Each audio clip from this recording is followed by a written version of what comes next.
ये जो देख रहे हैं ना, बंदा बैठा हुआ है, इसका नाम कटोरा खान है और ये टेबल पर इतनी सारी चीज बेचने के लिए नहीं बैठा हुआ है, बल्कि मामला कुछ और ही है। जहां पाकिस्तान में हालात ऐसे हैं, वैसे में पाकिस्तान के सेना प्रमुख जनरल मुनीर भागे चीन। जानेंगे क्या है मामला। तो दूसरी तरफ भारत ने बांग्लादेश को दिया बड़ा झटका, कर दिया है मना। जानेंगे जियोपॉलिटिक्स में क्या कुछ चल रहा है। आइए जानते हैं इन खबरों को विस्तार से। पाकिस्तान को विथ लव रूस ने भेजा 40,000 टन गेहूं और जहाज आकर लटक गए पाकिस्तान के बंदरगाहों में। गेहूं उतरा भी, लेकिन वो गेहूं चोरी हो गया। रूस का भेजा गया गेहूं किसने चुरा लिया, तो आपको बता दें, कहा जा रहा है कि पाकिस्तान के अधिकारियों के घर में घुस गया वो गेहूं। ये हाल है पाकिस्तान का। न सिर्फ इतना, बल्कि ये जो मुंह में बड़ा सा पतीला पहने हुए निकला है बंदा,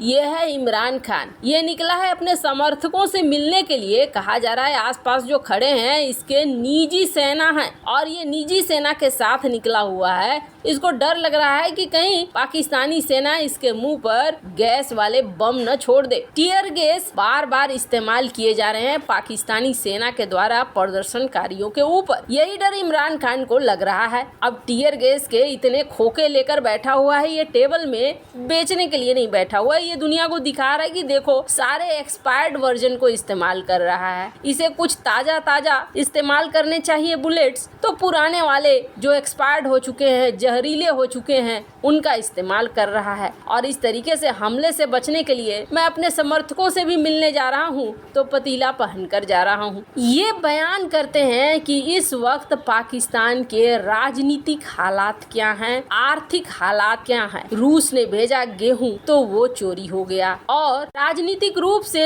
इमरान खान को अरेस्ट करने के चक्कर में पाकिस्तान के अंदर गृह युद्ध शुरू हो गया। कंपनियां तो पहले ही पाकिस्तान को छोड़कर भाग रही हैं और IMF ने तो कह दिया है अपने परमाणु बम दो और पैसे ले जाओ। परमाणु बम नहीं तो पैसे नहीं, यानी कि IMF और अमेरिका एक अलग लेवल का डाका डालने के चक्कर में है। पाकिस्तान के पास एक इकलौता परमाणु बम और मिसाइलें ही तो हैं। अगर वो भी चला गया तो फिर ये करेगा क्या, नंगा नहाएगा क्या और निचोड़ेगा क्या है। जहाँ एक तरफ ये सब कुछ हो रहा है तो समझ में नहीं आ रहा है पाकिस्तान को कि किया क्या जाए। और इसके लिए अब जनरल असीम मुनीर ये दौड़ रहा है चाइना। अब ये चाइना, इससे पहले बाजवा भी दौड़ा था, बाजवा अमेरिका भी दौड़ गया था, लेकिन इस बार जो जनरल मुनीर पहुंचा हुआ है बीजिंग की यात्रा के लिए जा रहा है। मकसद बताया जा रहा है कि वो वहां गिड़गिड़ाएगा कि किसी भी तरीके से हमें बचा लो, हम तुम्हारी हर बात मानने को तैयार हैं। वैसे यहाँ पर भारत के लिए भी एक सोचने वाली बात होगी। सोचने वाली बात इसलिए होगी क्योंकि इस यात्रा से चाइना अपना एक बहुत बड़ा मकसद पूरा कर सकता है।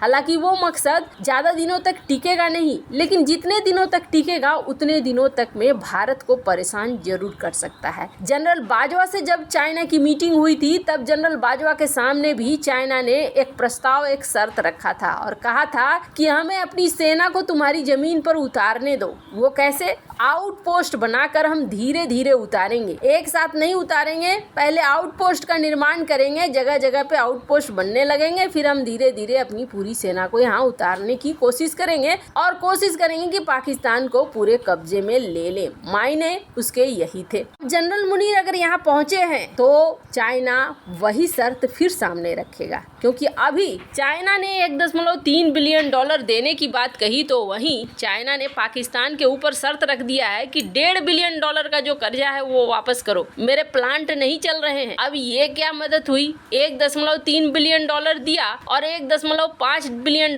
मांग रहा है। ये तो वही बात हुई कि देखन को मिला पर मुंह न लगा है। जहाँ एक तरफ ये सब कुछ हो रहा है तो वहीं दूसरी तरफ बांग्लादेश में भी एक भारत ने बड़ा झटका दिया है। वैसे भारत और बांग्लादेश की जो चीजें हैं, यानी रिश्ते हैं, कूटनीति है, राजनीति है, वो बहुत अच्छी चल रही है। भारत के लिए बहुत महत्वपूर्ण भी है बांग्लादेश। भारत खट्टा नहीं करना चाह रहा है और भारत के दो पड़ोसी, एक तरफ पाकिस्तान है, एक तरफ बांग्लादेश, दोनों अमेरिका और रूस को साधने के चक्कर में है। दोनों बीच में एक बैलेंस बनाने की कोशिश कर रहे हैं। हालांकि हर कोई भारत नहीं होता है, बैलेंस बनाना आसान नहीं है। बांग्लादेश ने भारत से कहा कि तुम अमेरिका से डरते नहीं हो, हमें अमेरिका से डर लगता है, इसलिए हमने रूसी जहाजों को बंद कर दिया है। लेकिन हमें तेल चाहिए, जीने के लिए एक आसरा चाहिए, नहीं तो हमारी सरकार उखड़ जाएगी। पेट्रोल और डीजल के दाम बहुत ज्यादा बढ़ रहे हैं, हमारी कुछ मदद करो। भारत ने ये मदद निकाला और इसी मदद के तहत आज एक पाइपलाइन का उद्घाटन हो रहा है जो भारत और बांग्लादेश के बीच में है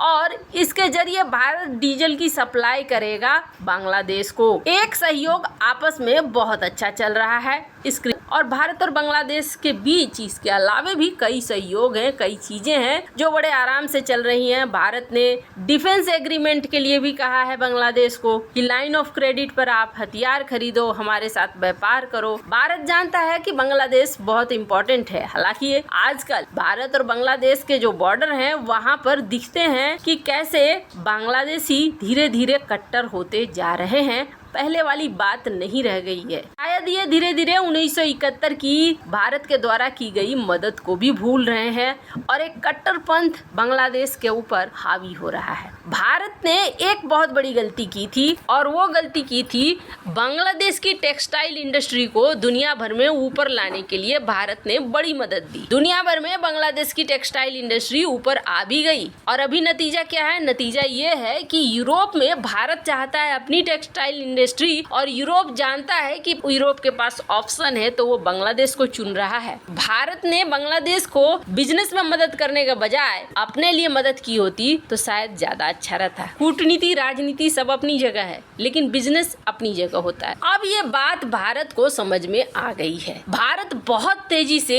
ऑटोमोबाइल क्षेत्र में आगे बढ़ना चाहता है। कार, ट्रैक्टर, वाहन, इसको बेचने में आगे निकलना चाहता है और अब कंपटीशन मिल रहा है बांग्लादेश से। बांग्लादेश भी चाह रहा है कि उसका भी ऑटोमोबाइल सेक्टर बहुत तेजी से आगे बढ़े। मैन पावर के मामले में बांग्लादेश भी कम नहीं है, सस्ते में मैन पावर मिल जाता है। इसकी वजह से वहां पर मैन पावर सस्ता होने की वजह से प्रॉफिट भी ज्यादा होता है। कई भारतीय कंपनियां हैं जो बांग्लादेश में सब्सिडी वाली यूनिट खोल रखी है इन्होंने, लेकिन अब धीरे धीरे भारत की इन कंपनियों ने समेटना शुरू कर दिया है अपने यूनिट को बांग्लादेश से। और इसमें पहली पहल की है महिंद्रा ग्रुप ने। महिंद्रा ग्रुप ने अपने ऑटोमोबाइल के यूनिट अब शट डाउन करने शुरू कर दिए हैं बांग्लादेश में और भारत में अपने यूनिट्स बढ़ाने शुरू कर दिए हैं। भारत का पैसा भारत में रहे ज्यादा बेहतर है और भारत के लोगों को रोजगार मिले, ये ज्यादा अच्छी सोच है। वैसे इन सब मामले में आपकी क्या राय है? कमेंट कर जरूर बताएं। जल्द मिलते हैं अगले वीडियो में नई खबर के साथ।